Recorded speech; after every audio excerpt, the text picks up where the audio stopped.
Hello and welcome back to another deck profile on my channel. So this time around I'm showing my updated Tachikaze deck list for Premium.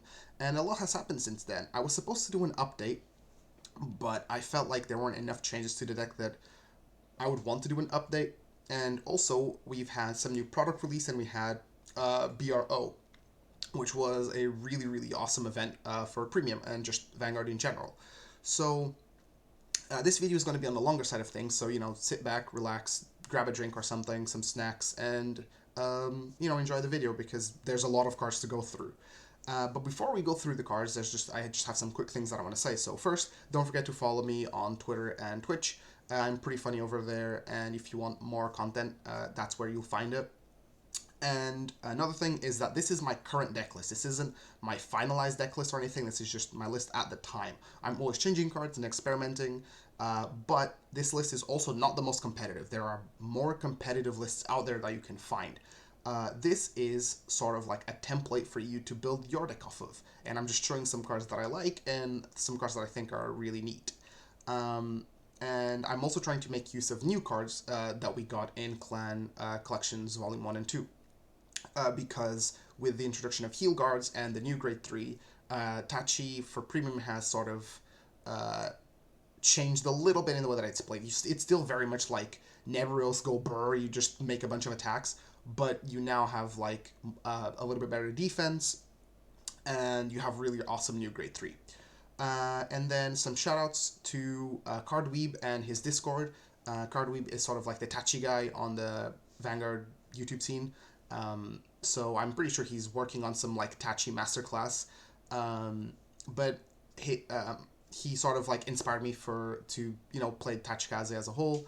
And also there's, like I said, there's tons of content on his channel, and his Discord is really awesome. It's just a bunch of like Tachi crackheads just going at each other, like sharing lists and stuff. It's really awesome. So if you want more Tachikaze minded players, some literal dinosaurs, you can go over there, right? So without further ado, let's go straight into the profile because, like I said, we have a lot of cards to go through. So starting off with our starter, we have Minimum Carno. He is the V starter. You can use Dragon Egg. I just like Minimum Carno a little bit better. Pretty standard. You draw a card when ruled upon, and if you go second, you get the Quick Shield, which is quite nice for discarding and other effects. As you can see, my brain is like mush. I've tried to record this profile a few times, but we'll power through it. We'll power through it. Now, for the main grade 3 that we play, we have 4 copies of Ancient Dragon Spinal Driver. I don't know why I said that as if I was some Kamen Rider announcer, but Spinal Driver is really awesome. So when he attacks on when he's rode upon, like the old Break Ride effect, not the exact effect, but he also has a Break Ride effect, like the old Spinal Driver. You can bless 1, you eat 2 units, and then you get a marker, you draw a card, and then you call something from your hand, and you choose 2 of your units in the game plus 5,000 power. So this effect is just really good because making additional markers is always good in Tachikaze, especially in Premium. That's additional circles for you to beat your opponent with or to use for your Nebroska skill, because remember, a circle isn't just a unit, it's a unit plus at least a gauge, so that counts. That's like 2 out of your 5 for Nebroska. And he also has another awesome effect in the Regard Circle, which is when you drive check a trigger, he gauges himself. So if you were playing Gaia, for example, like the V Gaia, then he would gain some power, but we're not doing that right now. Maybe I will put out a V Premium deck profile for Tachi because I also have the deck. Anyway, Spinal Driver is just really good, and he's kind of like the new unit that we build around because he just offers so much for the clan. For other grade 3s, we have Savage Mercenary. He's just a big boy who hits hard for 27 exactly. But he can only attack if you have a unit in the same column with an equip gauge. But that doesn't matter because a lot of times you'll either equip gauge him if he's on an additional Regard Circle, or if he's in the regular Regard Circles, you always have something with a gauge. Or, like I said, a lot of times you'll just gauge himself. But the reason why we play Mercenary now is because it lets us play against defensives a little bit better, and the number is just really nice.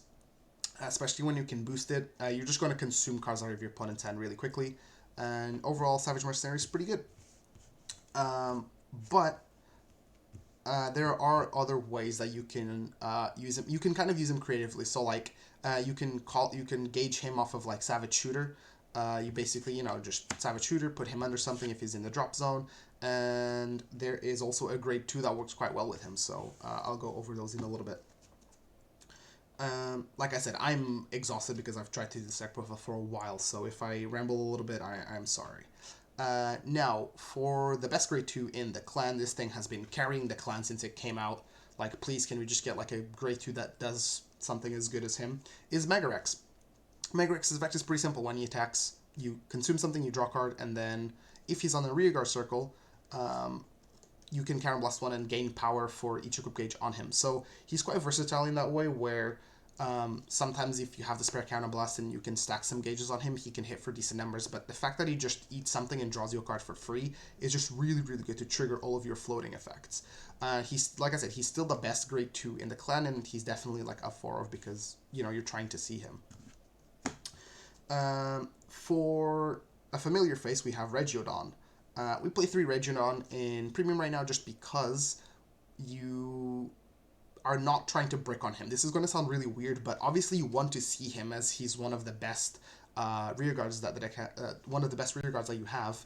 But because his effect is a hard once per turn, you only really need to see that like first additional copy. But in addition to that, you also draw so much in the clan that you will a lot of the times get to your Reggio Don, so you don't need to see like 4 copies of him, right? Because you don't want to brick on it, right? You're trying to chain all kinds of different effects. Anyway, so Reggio Don, when he attacks, you can gauge himself or gauge something else, and when he's eaten, when he's consumed, you can call one of his equip gauges and then give that thing an equip gauge. So very, very versatile card, very, very good. Now, for a card that I've been really, really enjoying is Dino Crowd. So this card is actually really, really good. When he attacks, you Soul Blast and you retire your rear guard, and he gains 10,000 power and then 5,000 power for each of that unit's equip gauges.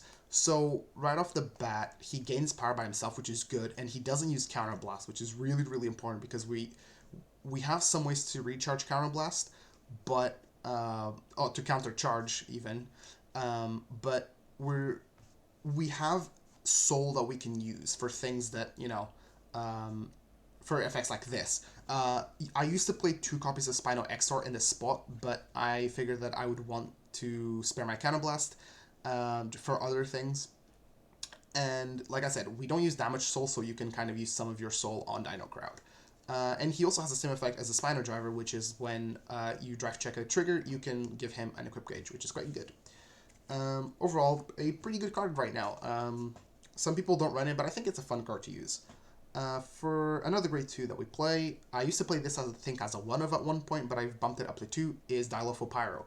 The card's really, really good. When you place it from your hand, this effect only works when placed from hand.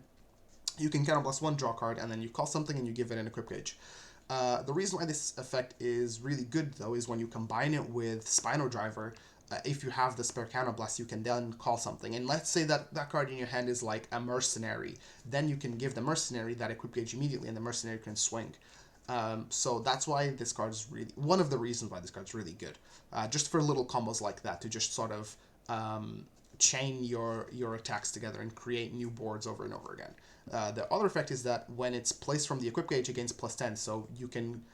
it's no longer like so random. Now you can use things like Savage Shooter to kind of rig that effect a little bit. So it's pretty nice. It's another card that we can call off of the equip gauges, and it benefits of doing so. Finally, for grade 2s, I'm addicted to this card for some reason. I think the card is just really neat, and that's what Premium's all about. It's using your favorite units and making your deck work somehow. And for me, it's playing 2 copies of Diablo Cannon. I don't know how good this card is, as in, like, in comparison to other things. Like, you can obviously cut him and play more of your other cards, like maybe play another Mercenary, play another Dilopho Pyro, play some more of your grade 1s or 0s. But I think the card's pretty neat. The downside is that for his main effect is that you have to be on GB1. And the effect is that when he's retired from the rearguard circle by being engorged, you discard a card from your hand and then you call him and he gains some power. He gains 5k. But he also has the engorge keyword, which is quite good for triggering things like the Reggio Don. But the reason why I like him is because he doesn't use Soul or Counterblast to sort of produce a new body. It's the same guy, but because of that, and since we draw so much in Tachikaze, you can often pay for his cost quite easily. So that is my main reasoning for using Diablo Cannon. I also just really like the old frame for Vanguard, like the G-era card frames. I think they look really neat. For the best grade 1 in the deck by far is Savage Shooter. So Savage Shooter's effect is just really insane. On the Vanguard Circle, you Soul Blast 1 draw card, call something from your hand, and give it an equip gauge. If you go second and you have a Megrex, you're actually just gaming. Like, you're just going to... You can rush your opponent if you want to. It's not always wise to do so, but you can. And the other effect is that in the Reggio Circle, you rest her, and you can give something an equip gauge from your drop or trash or graveyard. I forgot what is what in what game, but cards that are dead, you can use Savage Shooter to put under your rear guards. So you can, like I said, you can rig your equip gauges, which is really, really nice. A card that kind of pains me to play as a 3 of is Spino X-Star. Sorry, not Spino X-Star, Blue Sprint. And this is the card, so it's basically like a cheeky little 3-card combo that you can do if you go second, where you have Savage Shooter, Megrex, and Blue Sprint, where you use Savage Shooter's effect, you call the Megrex, and then you call a Blue Sprint, and then you swing, and then hopefully you gauge something good with a Blue Sprint, and then you can swing with the Megrex, and then you eat the Blue Sprint, and you call another card, and then you just basically rush your opponent on turn 1. That is a little bit less consistent because you're only playing 3 Blue Sprint, but you can still do it. You don't always have to, and you shouldn't always do it, but sometimes against some decks, you can. So, the reason why I said all of that over going Blue Sprint's text is because Blue Sprint has the same exact text as Reggio Don, which is, on attack, you give it an equip gauge, and when it's retired, you can call the equip gauge and give it a gauge. So, very good for creating new attackers. For additional grade 1s, we still play 2 copies of Prison Bird just for a little bit of consistency, but now Prison Bird gains a lot of value. The Heal Guardians are grade 3, so if you're against a matchup that will aggro you on turn 2 or 3, Prison Bird can help you find the Heal Guardians and sort of protect yourself, because you can either give yourself a defensive, or if you're playing against something like DP and they're swinging for like 4 crits already or something ridiculous like that, you can, tell your opponent, dude, chill, come on, I'm trying to play the game, okay, like, relax. So Prison Bird is pretty good for finding your Heal Guardians, as well as your grade 3s, and also it can be a pretty decent booster or beat stick. I said beaster. Because when you give something an equip gauge, it gains plus 5,000 power, so it goes to 13, so... pretty good card. Only as a 2 of, though, because it's just for additional consistency. A card that I'm always trying to put this card at 3, but I don't know, man, there's just too many good cards, I guess. That is Raven Terror. This is our main form of counter-charging in the deck. It has the Engorged keyword, and when it's retired by being engorged, if you're on GB1, you can Soul Blast 1, and then counter-charge 1. If your damage zone has 1 or less cards. So the card is still really, really good for countercharging, and a 7-game booster is pretty decent. If you give it some power and your opponent isn't on a defensive yet, then you can start pressuring your opponent. Overall, just a really good card just to get some counterblast back. Now, for the first Sentinel is 1 copy of Styrocolord. Styrocolord? Yes. So why do we play 1 grade 1 PG? Well, it's actually pretty simple. He has a standard PG effect where you discard a card. He also has the Engorge keyword, which is kind of important. But the main thing is that when he becomes engorged, you can counterblast 1, he gains some power, and then at the end of the turn, he comes back to your hand. So the reason why that matters is because you have so many effects that call cards from hand, that call cards from deck, that call cards from the equip gauge, that you can sometimes use if you have access to the Styrocolord in any of those resources. You can then use this effect, and just for a counterblast, you can add a PG to your hand, which is extremely valuable. And there's a lot of cards that restrict you in the ways that you can guard. So some cards are like, you can't guard with grade 0s, or you can't guard with grade 1. So having a variety of like PG, especially like a grade 1 PG, there aren't that many effects that restrict you on using grade 1 PGs, is pretty good. So that's why we play the 1 Styrocolord. It's just because it's PG that we can have access to, and the card is really good even if you call it and you have the counterblast to add it to your hand. Very, very nice. This card has been really, really good to me. And this is the saddest thing about the deck profile. Unfortunately, I only have room for 2 little Tyranno. I think 3 little Tyranno is like the sweet spot for me. It's just, mwah, chef's kiss. It's just so good as a 3 of. But I don't have space right now. Maybe I'll come back to the deck and add a 3rd little Tyranno. Now, why do I like little Tyranno so much? His effect is just really insane. Not once per turn, by the way. On GB1, you can you Counterblast 1, put him into the soul, and then you look at the top 4. Yes, you look at the top 4, and you call 2 things with different names. Yeah, just do that. Just 2 additional rearguards. 2 additional attackers on rearguard circles, or you can call like some grade 1s for boosting. The card's just super versatile, and because you're exchanging a counterblast for a soul charge on top of creating 2 new attackers, the card's just really, really good. Like I said, if I had space, I would really want to play a 3rd one, more so than the Raven Terror. But right now, as it stands, I don't, and that's kind of upsetting. So, however, I will find room for the 3rd Little Tyranno at some point. I just don't know what to cut out yet. Now, for the fun part of the deck, we go over some triggers. Something to start off with, something that's not so fun: Overtriggers. Overtriggers don't belong in Premium. They skew games because decks can kind of just go through the deck really quickly, and they just feel really bad to play against, and they don't feel that great when you draft check them, and it's just really, really sacky and takes away some of the merit of the players because, whoops, I guess the game is decided based on the Overtrigger. But for our Overtrigger's choice, we have Albaria. I'm a firm believer that Albaria is better than Drag Veda in Tachikaze. The effect to give 2 things 100 million basically is PG or you take damage, which is really, really good in comparison to resending your Vanguard. The main reason is because I explained this in the last deck profile. Drag Veda can sometimes conflict with your Nebros. Obviously, if you high roll, you get 3 Nebros swings, but if you low roll, you get 2 when you just whiff your Overtrigger. Granted, the attack is still on 100 million, but Albaria's effect is just a little bit better. Since we are trying to multi-attack, especially when you drive check some stands, if you have 100 million onto rear guards, you can stand those, and then again, like I said, you're just asking PGs or your opponent dies. So I'm an Albaria enthusiast compared to a Drag Vader enjoyer. For other triggers, we have 4 copies of the Stride crit. Very important. We like to stride. We don't always want to discard grade 3s or a combination of grade 3s because sometimes that's like a 2 and a 1 and that feels pretty bad. So we run some Stride crits just because they're good. For some additional protection, we run 2 copies of the Crit Sentinel and the 1 copy of the Archbird. So why no 3 Archbird, you may ask? Well, drawing in Tachikaze is really, really dangerous, off triggers especially. Drawing regularly is fine, but off of triggers, that's draws that you can't control. And sometimes you'll deck out, and you don't want to do that. So we play only 1 Archbird just because we want another PG, and we want some additional crits.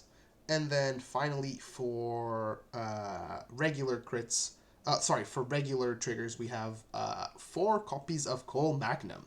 So for a while I wasn't running this card and I didn't understand why people run it, but he's kind of nice. So the cool thing about Tachikaze is that you compress your deck so much that this card will help you the card will help you not deck out because you put it at the bottom of your deck, and then you can buff something, and also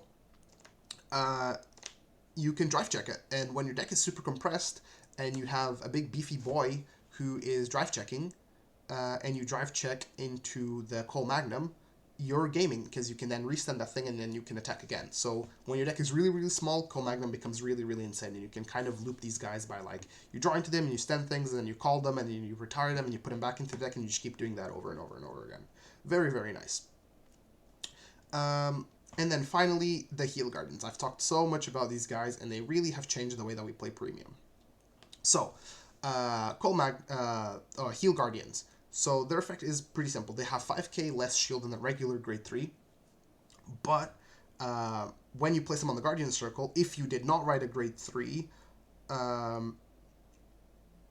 you basically can choose to either give your Vanguard plus 10k for that turn, so it's basically a defensive trigger, or you can give the opponent's Vanguard -2 crit. So when you're playing against matchups where their Vanguard gains a ton of crit, you can take some of that crit away to basically take away that damage for the turn, even if it's just a regular Vanguard swing and they get a crit, it's still 0 damage. So they'd have to like get double crit to even deal 1 damage to you. And the other effect is that when it's placed on the rearguard circle, you can give yourself a damage, which is really, really good. Because if your opponent is damage denying you and being cringe, then, you know, you have damage to work with, which is always, always very, very nice. Now, for the Gzone, we're approaching the 20-minute mark. Before I go into the Gzone, though, don't forget to leave a like, comment, subscribe, all that good stuff. You've been here watching for 20 minutes. You can leave a like. Starting off with the biggest, baddest boy of all strides for Tachikaze is Nebroska, and I now have two gold stamp ones, which is really, really nice. I finally got my other 2. So Nebroska is really the card that we build around, and the card is just insane. It just does so much for the clan. So it has Engorged, and when it becomes Engorged, you can choose 2 of your opponent's rear guards and retire them, and then you can turn something in your Gzone face up, and then put a total of 5 rear guards or equip gauges from the field into the grave, and then you restand him, and he doesn't lose drive checks, which is really, really insane. He also has an effect in the Gzone that you Soul Blast 1, and you can give something an equip gauge. So a lot of times you're going to be Soul Blasting to give things equip gauge, but like I said, you're not Soul Blasting that much, like all the time, that it doesn't conflict with the Dino Crowd a lot. So, you know, Nebroska just becomes like the guy, really. He has an amazing effect in your Gzone, and he's like this stride that you're going to go into like all the time. However, if your opponent isn't like in shambles and crying on the floor because of Nebroska, you go into Dogma. This is Dogma. Dogma has a pretty similar effect to Nebroska. This is not Raptor. This is Dogma. Don't let anybody else tell you otherwise. Raptor fell off. Ratio L. His hairline's receding. The card's really, really bad. Don't play Raptor in Engorge Tachi. Play Dogma. So Dogma's effect is GB2. When it becomes engorged and 3 things were used for the engorge effect, you can turn a copy of it himself face up in a Gzone, and then he gets the effect that if when it attacked, if 5 more things were retired due to engorge ability, you can stand himself and he loses a drive. So he is just a slightly worse Nebroska, and that's for when like you don't have Nebroskas to go into, or when you want to keep 1 card in your deck because you're going to deck out. There's some reasons to go into Dogma. He also gains power, which is really, really nice. Which is something that Nebroska does not. Nebroska does not gain the power, so sometimes you do need the power to go over certain thresholds, and Dogma does that. Like I said, this is Dogma. This isn't Raptor. Raptor is a stinky doo-doo card. You should only use it in Anger Blader. And yeah, so that's Dogma. Totally Dogma. Yep, Dogma. Continue on with the Gzone, we have Gaia Devastate. This card's pretty nice. You kind of blast 1 and you turn a copy of himself face up, and then for every card in your Gzone face up, you can sack it, and then if you sacked 3 or more things, he gains 10k and a crit. I'm pretty sure it's 3 things. Am I tripping? Yeah, it's 3 or more. He gains the 10k and the crit. Another pretty decent effect. He gains a lot of value, like the more units you have face up in your Gzone, so this isn't like always your first stride, and a lot of times you don't even go into it, but the stride zone, the Gzone deck, the extra deck, the cards that are not in your main deck, the additional zone, your second deck, you get what I'm saying. The whole point of it is it's like a toolbox, right? So, this card can kind of sometimes come up, and that's why we run it. As well as like our totally legit Dogma. That's why we run those cards. Another card that we sometimes go into is Gaia Devastate. So Gaia Devastate is a GB3, so unless you Heal Garden, you just can't go into this like straight away, and it takes some setup, but his effect is pretty good. You can Counter Blast something, and then you retires a unit and everything in that column, and then when something is retired, you can call that card by using a Counter Blast, and then you buff it by 3k, so it helps you sort of like create new attackers and letting your stuff flow on the board. So that's both of its effects. Oh, he also countercharges one, which is pretty good, making his effect like almost free. He is good. If sometimes you want to go into removal, or you want to remove things that have resist, Gaia Dynast helps you with that. And then 1 copy of the GB8. Do I ever go into the GB8? No. It looks nice. His effect is pretty good. when something is retired, you choose one of your opponent's units and retire it, and then you give something 10k, and that's not once per turn. So as long as you're chaining effects to retire your own units, you're just breaking your opponent's board and giving power to your units, and it's really, really good. But I never go into it. But the card's like piss cheap, I'm pretty sure.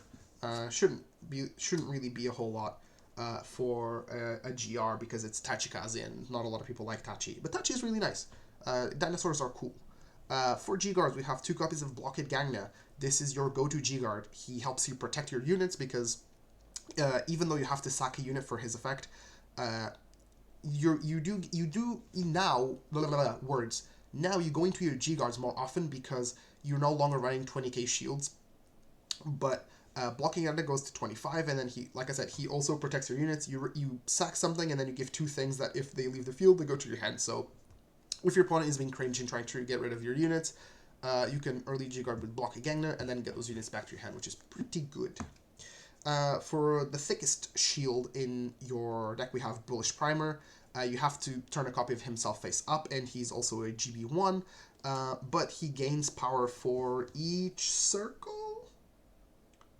For each of your open circles. So yes, if you're playing against a deck that just eats your board away and you have nothing left, but you need some big defense, Bullish Primer is really good. Bullish Primer is also a lot better with Spino Driver because you're making more circles, so your Bullish Primer becomes a lot bigger. And then finally, we have this guy, Daimo Forlax or something. I don't go into it. If I had a Dismal, I'd probably play a Dismal over this, but I don't have a Dismal. And then we have some quick shields and some markers. Marker choice, you probably go Axel 2 now just because you draw a lot and you can make a lot of markers, so drawing cards is really good. It's more combo pieces, more things for you to bash your opponent's skull in with dinosaurs.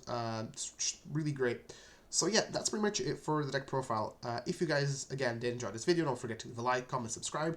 Let me know what you think in the comment section down below. I've said comments twice, but yeah, expect some more Vanguard deck profiles in the future. I have some V stuff planned, and I also have another premium deck, because I built another premium deck because I don't have self-restraint, and there was a list that I really liked, and I didn't copy it, but I